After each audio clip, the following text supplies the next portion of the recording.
quando eu era criança, os mais velhos, os pajés, já previa, né, que um dia vai acontecer, um dia vai vir uma doença que vai ser desconhecida.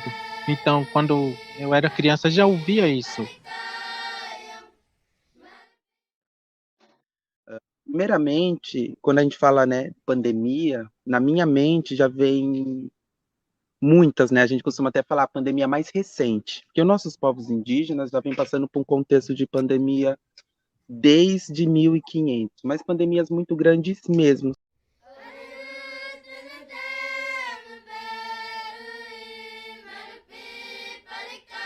É importante as pessoas, né, entenderem que a pandemia, ela não foi a última e também não foi a primeira, porque, na verdade, desde a chegada dos portugueses, nós, o presente que os portugueses trouxeram para nós foi a doença, né? Então, até os dias de hoje, a gente tem essas consequências, então a gente tem que saber lutar contra essas doenças, né? Por exemplo, quando chegou aqui vários, a própria gripe, né? Falam gripe simples, mas para nós essa simples dizimou metade do nosso povo, né? Tupi-Guarani, do povo Guarani, nesse contexto dos habitados aqui, né?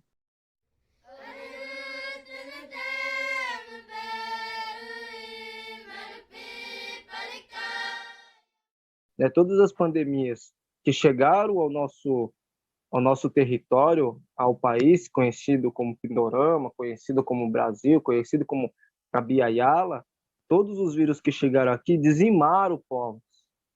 E dizimaram povos porque nós sempre fomos mais propícios a morrer pela doença do não indígena.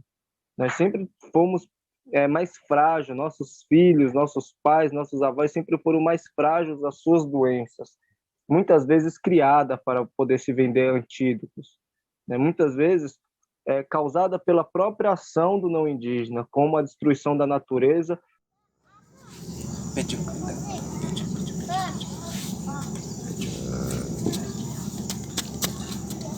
Assim, quais os trabalhos que eles estão fazendo hoje para trazer informações para populações indígenas?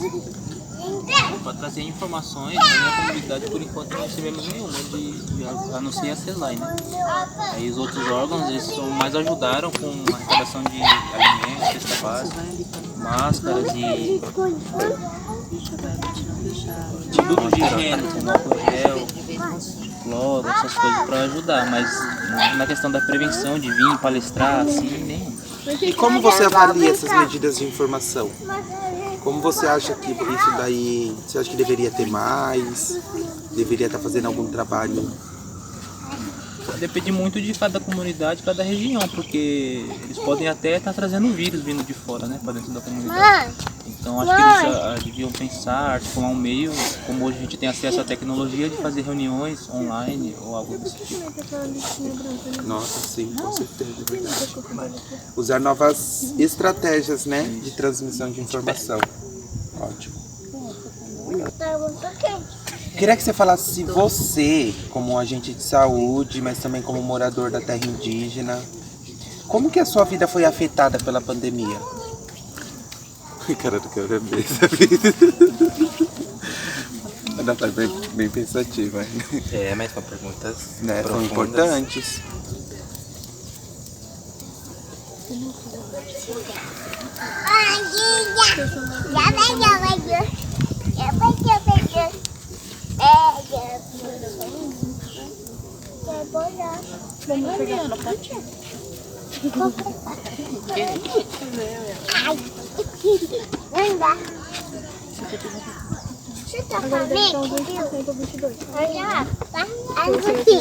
Você também pode meditar bem? Até eu faço essas perguntas pra mim mesmo quando eu... Para, tá, pra você precisar. Ko emang upo iguachu casa dias.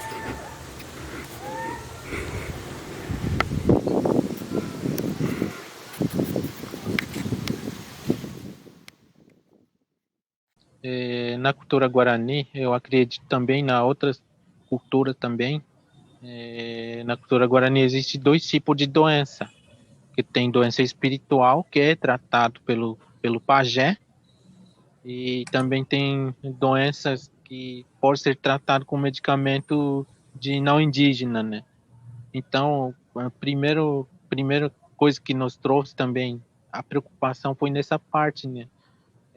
Como a gente está no, no isolamento, como que você está sentindo alguma coisa, mas como que você vai lá no pajé, né? Então, nessa parte também impactou bastante, né? Mas através da orientação dos mais velhos, a gente conseguiu superar, né?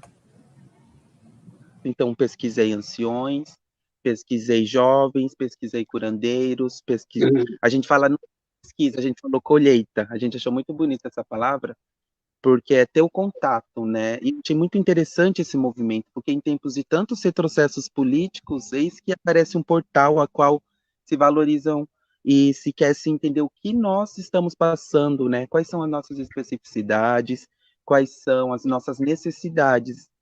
Então, quando eu cheguei para os anciões para fazer essas questões, eles acharam até estranho, porque ninguém nunca nem parava para perguntar quando se tinha esses problemas, né? Então, eu já fiquei muito feliz com esse projeto que foi aberto, né, junto com a universidade e vários outros membros, para que expandisse essa pesquisa. Os mais velhos já previa, né, que um dia vai chegar uma doença que vai ser desconhecido pela cultura guarani, né, que vai vir de longe uma doença dos brancos, né. Então, quando eu era criança, eu já ouvia isso, né, mas eu não esperava que vai ser agora, né. Então, para eles, parece que eles já sabiam que isso ia acontecer, né. A gente olha e fala assim, a ancestralidade é a nossa cura. Quanto mais a gente se afasta desse nosso movimento ancestral, mais a gente se adoece como sociedade, mais a gente se adoece como seres da etnia humana, não vamos nem especificar etnia aqui, mas vamos falar como um coletivo maior, que busca as tecnologias nas mesmas direções. Então, a gente começa a ver essa cura, né? Então, e sempre com muito cuidado, esse ancião, ele se contaminou porque ele é um artesão também. Então, em algum momento em que ele foi entregar um artesanato, ele pode ter contraído essa conexão, que fez também com que a gente deixou ele num lugar específico, né, o pessoal da comunidade, e ali ele foi tratado e por muita felicidade conseguiu tomar somente chá, fortalecendo a sua imunidade e a sua reconexão. Então a gente está mais próximo do pessoal, né, da cidade.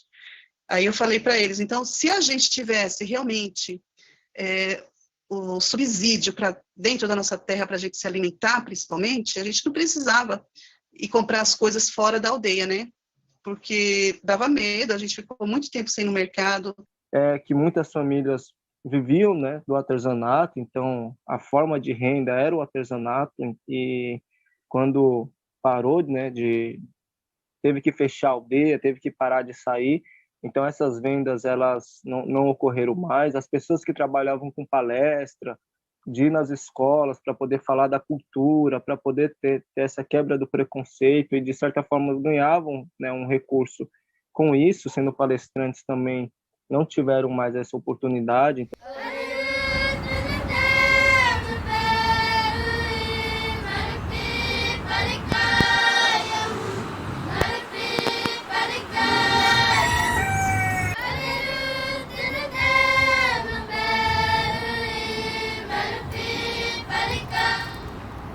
Então, percebi que de 11 aldeias do território Piaçaguera, todas fecharam seus portões, no início da chamada, aqui a minha comunidade, que é a aldeia Piaçaguera, ela fechou a porta para estranhos, não era mais acessível a nenhum movimento de entrada, tudo que se fosse chegar tinha que ser retirado lá na porteira, né, foi fechado, foi colocado jovens para que ficassem mais atentos ali para todo esse movimento. Então, essas precauções foram tomadas todas as vezes que saía, né? Essas precauções, inclusive, estão voltando agora, porque estamos entrando novamente numa numa fase vermelha. Então, essa live para nós não é só falar de algo que aconteceu, é algo que está acontecendo e ainda vai continuar acontecendo. Então, novamente, os nossos líderes se reuniram e essa manifestação novamente de se de necessidade uma vez por mês na cidade, quando for e ficar mais de 15 dias, tem que ficar isolado de todos os anciões, não pode ter contato com nenhum ancião, e todas as vezes que for se retirar, tem que ter uma comunicação coletiva.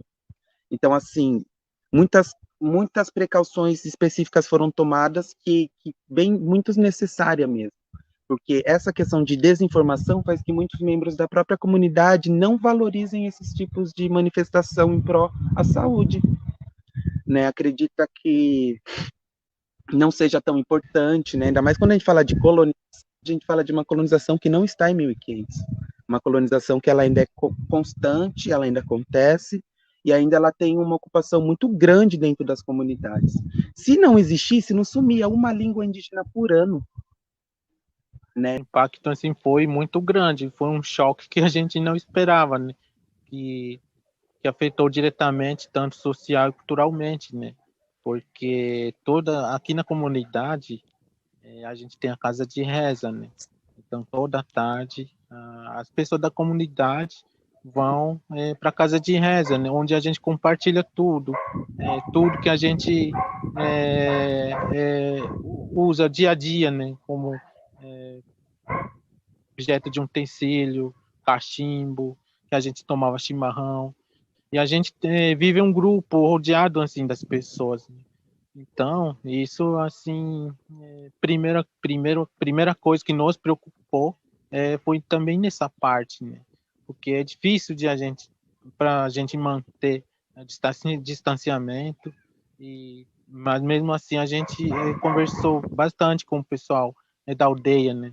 E já vou adiantando, porque aqui a gente tem uma equipe de saúde, né, que também nos ajudou bastante nessa parte, nos trouxe essa orientação, né, para que a gente assim passar para a comunidade de forma segura, né?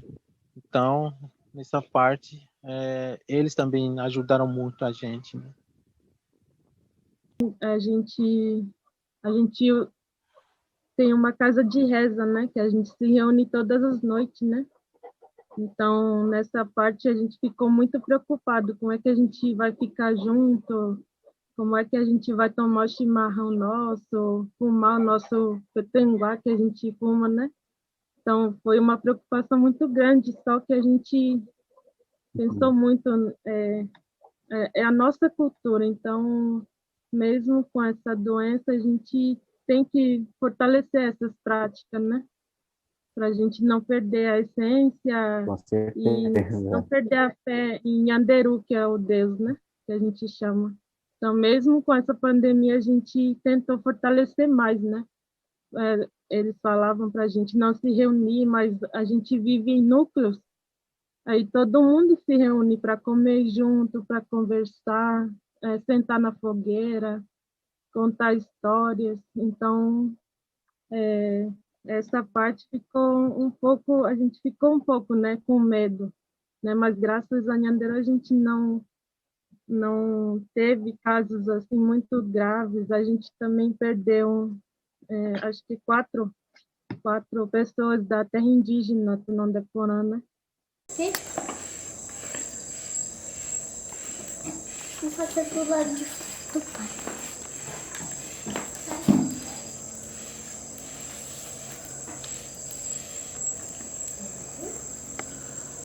E também aqui na aldeia, eu sempre falo para as pessoas que uma das coisas importantes é a gente respeitar a floresta, porque dentro da floresta tem muitos remédios, né?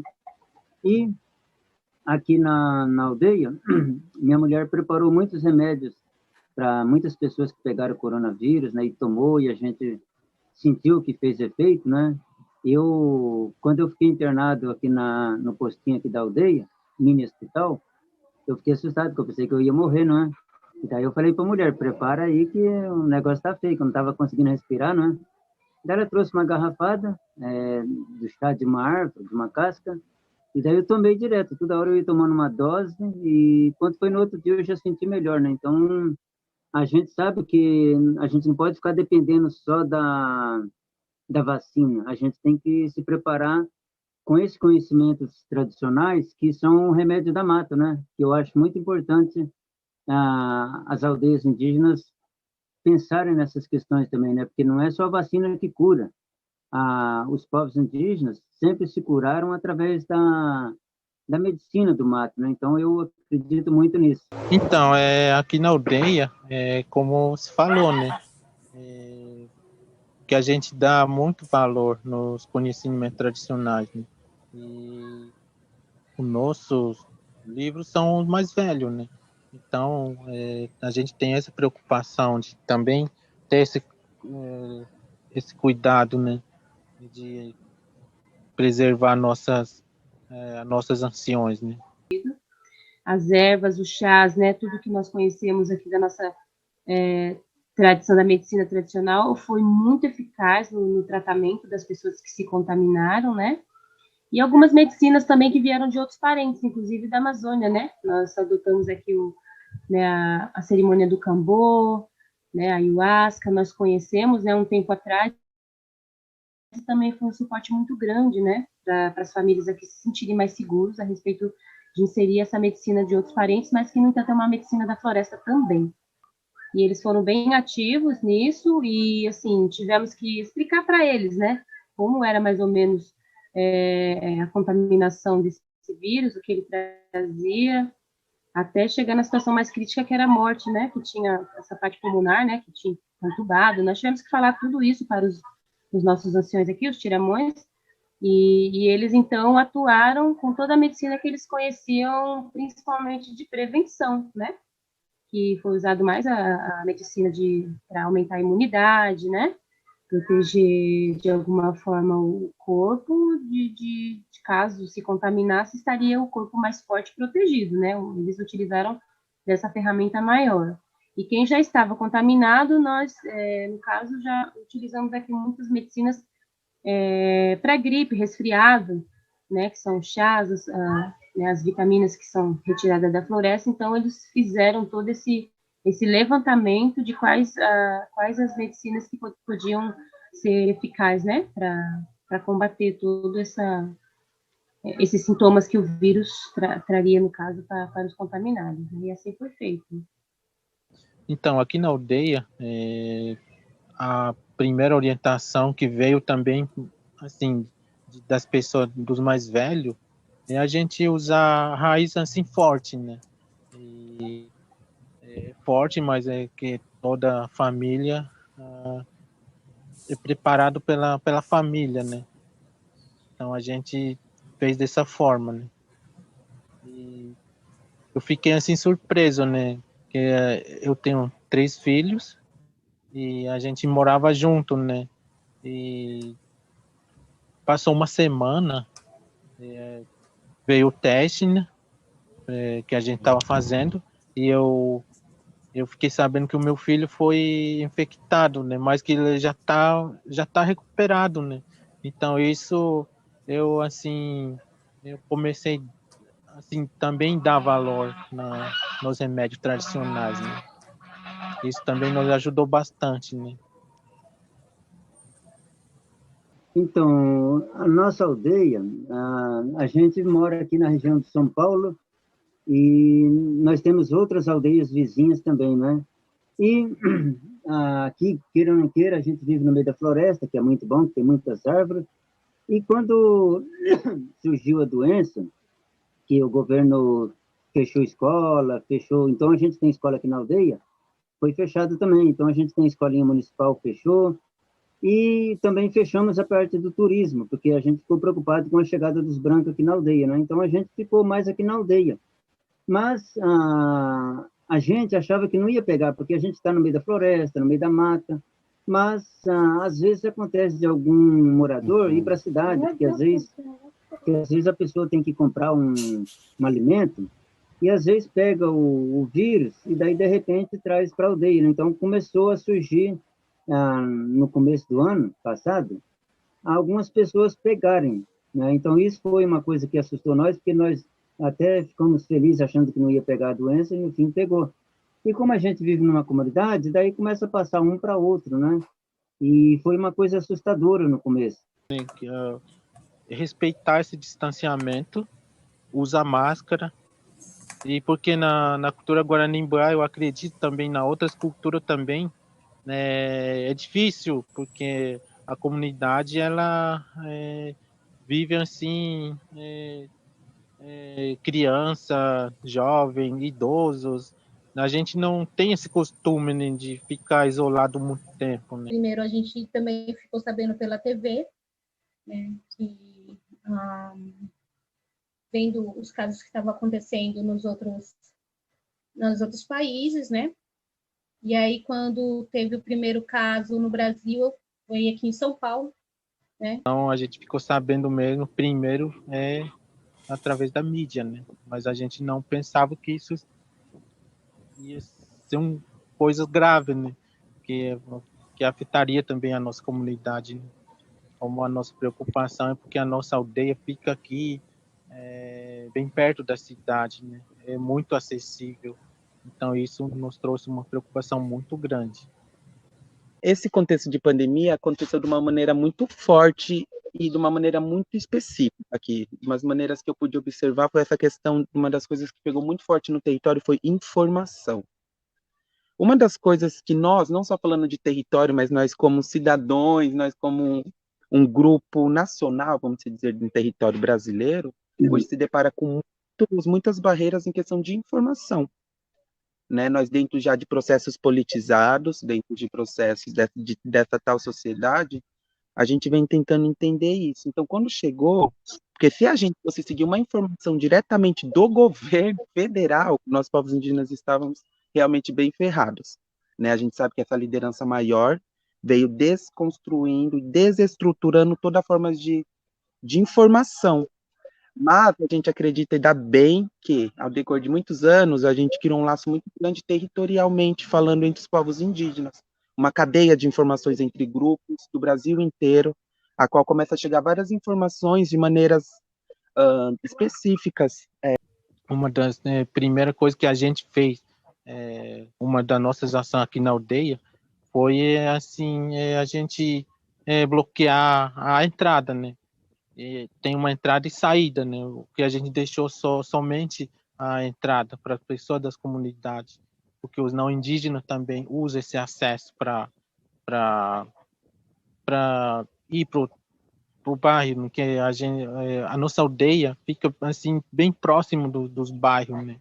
Então isso também nos trouxe essa preocupação muito grande, porque a gente não tem como controlar as pessoas, né? Tanto da comunidade e também pessoas não indígenas, que às vezes vão para nossa aldeia, e tem vendedores ambulantes também que entram na nossa aldeia, né?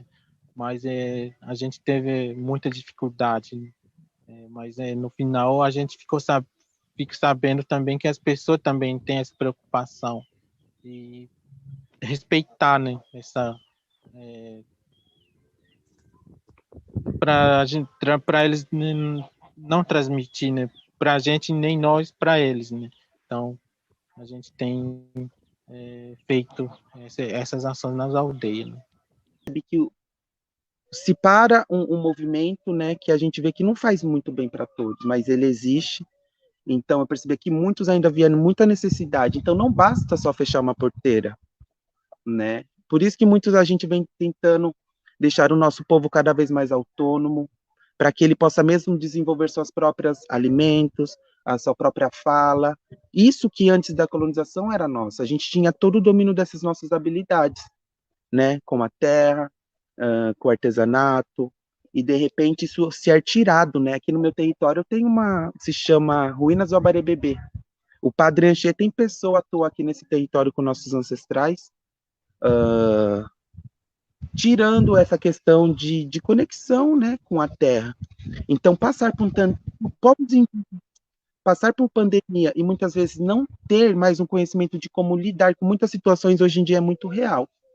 Eu percebi que não só nós, povos indígenas, mas uma nação vem se preocupando em voltar com conhecimentos mais naturais, vendo que tudo que existe já não importa mais tanto, que não vai adiantar, né?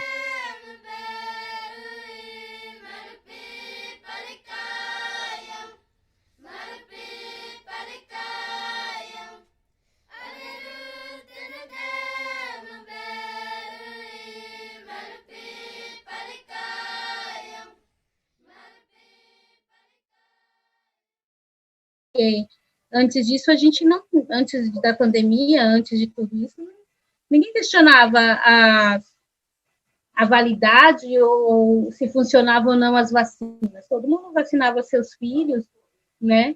Faz parte da campanha do H1N1, a gente tem todo ano, né? E aí a gente vê aí já uma influência, né? Que pode ser vinda tanto da comunicação, né? De fake news, de coisas da internet, da TV, e até coisas assim, porque a gente tem na aldeia pessoas que são religiosas, que são, que eu quero dizer assim, religiosas cristã, né? Por exemplo, eu sou religiosa, mas sou da religião tradicional Guarani-Mbuiá, né? Eu pratico, eu vou no OPAN, eu fumo, a gente faz os rituais. Mas acho que no Jaraguá a gente tem uma porcentagem de pessoas que não fazem isso, ou às vezes até fazem, até vão no OPAN e vão na igreja também, vão ao mesmo tempo nos dois lugares.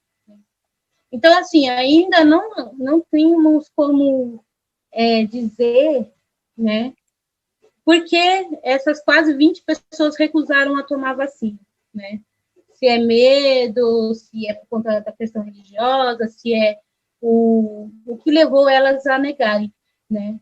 Mas é um movimento muito, muito novo isso. Então, aqui na Tenondé, aqui no Pico do Jaraguá, né, nas aldeias, a gente praticamente já cobriu a área toda. O vírus chegou, a gente teve um bom diálogo com o município de São Paulo, com a gestão do PSDB, né, por mais que seja um partido aí muito conservador, mas a gente tratou de conversar quanto gestores e não quanto partidos políticos, né? Então a prefeitura de São Paulo ela fez um bom atendimento na terra indígena Jaraguá, né? A gente conseguiu articular muito bem o hospital de campanha dentro da aldeia, a vacina chegou num tempo hábil, todo mundo, né, está sendo vacinado. A gente tivemos as questões das fake news, né, como foi falado aqui, então muita gente ficou com medo de tomar a vacina e morrer mesmo, né? A gente sabe dessas histórias de mutação, de chip, dessas coisas, mas eu acho que a fake news mais forte que houve em tudo isso, e até mesmo de profissionais de saúde que são seguidores, né, bolsonaristas, acabaram falando que a vacina era placebo, que a vacina poderia matar as pessoas, e esse tipo de informação foi uma informação que assustou muito, mas articulada com a PIB, articulada com a Comissão Guarani-Urupá e articulada com todas as organizações sociais, né, de todos os povos indígenas do Brasil, a gente conseguiu fazer campanhas muito boas, né, com que a nossa comunidade, né, tivesse uma boa adesão da vacina. Use álcool em gel, use máscara, esse tipo de coisa. O governo federal, a CESAI, ela nunca disponibilizou para o nosso território qualquer material de higiene pessoal para que a gente pudesse tomar esses cuidados. E, além do mais, o próprio saneamento básico no nosso território é muito precário. Então, você fala para a pessoa assim, quando você sair, você tem que voltar e lavar as mãos. E aí a pessoa precisa sair, quando ela volta, não tem água na aldeia, ela não tem água nem para beber, ela não tem água para preparar um alimento, quanto menos lavar as mãos, né? Então, era uma coisa muito constrangedora essa situação. O mínimo que seria você poder lavar as mãos, né? Você não podia, porque o próprio órgão que deveria estar cuidando da parte sanitária, da parte de saneamento básico, não forneceu qualquer tipo, né, de apoio para que a comunidade tivesse, né, esses cuidados. Escucha por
comportamentos indígenas são esses? Como você prova que você é um indígena urbano, por exemplo, um indígena em situação urbana? A gente aqui na cidade de São Paulo, existe milhares de pessoas, milhares mesmo, mais de 1.000 pessoas, né, que são indígenas em contexto urbano, né? A gente tem uma comunidade inteira dos Pancararu, por exemplo, que é uma etnia muito grande que tem aqui no estado de São Paulo em contexto urbano, né? Como que essas pessoas vão provar que são indígenas, sabe? Autodeclaração, você tem que ter um RANI, que é aquele documento da FUNAI. Há muitos anos atrás, a FUNAI não emite mais RANI, há muito tempo, né? Então, assim, é bem difícil. Eu entendo, assim, tanto do ponto de vista de indígena, né? Como que eu vou provar que eu sou indígena? Eu sei que os parentes, né, muitos parentes que moram em contexto urbano não tiveram essa oportunidade ainda de tomar a vacina, como os parentes aqui já falaram.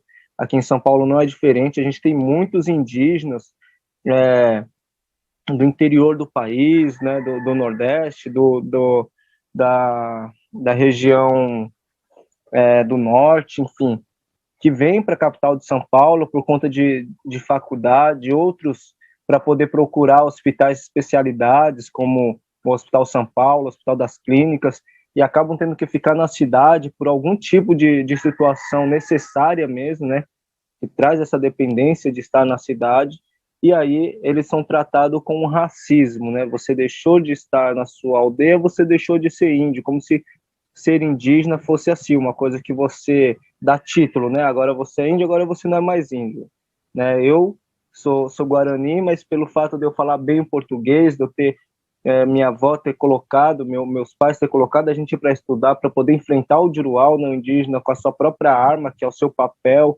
que é a sua língua, que é a sua escrita, mas aí muitas vezes a gente sofre um racismo, de dizer assim, não, você não é mais índio, né?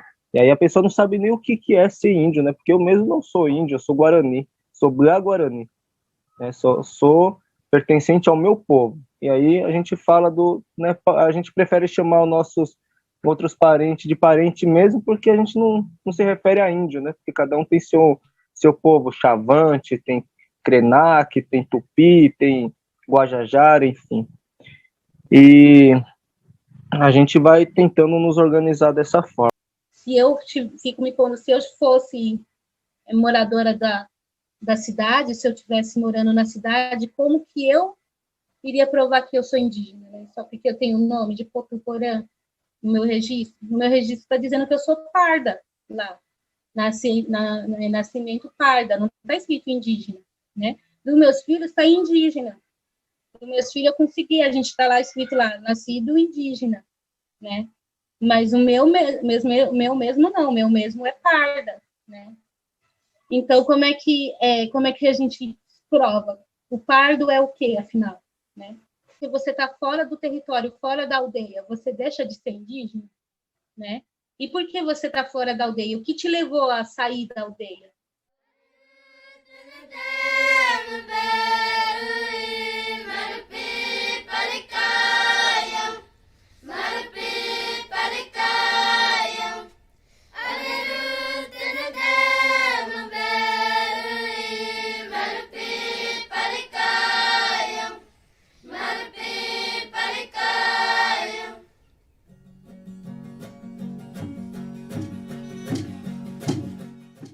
Que não seja a minha.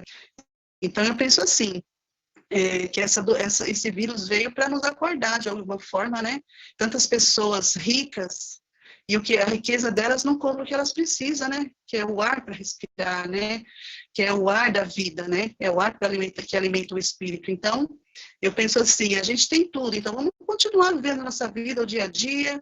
A gente não sabe o dia de amanhã, para que eu vou correr hoje, guardar um tesouro hoje, amanhã eu morro, ninguém sabe onde está escondido esse tesouro. Vamos construir esse tesouro junto, todo mundo junto, né? Usufruindo ali no dia a dia.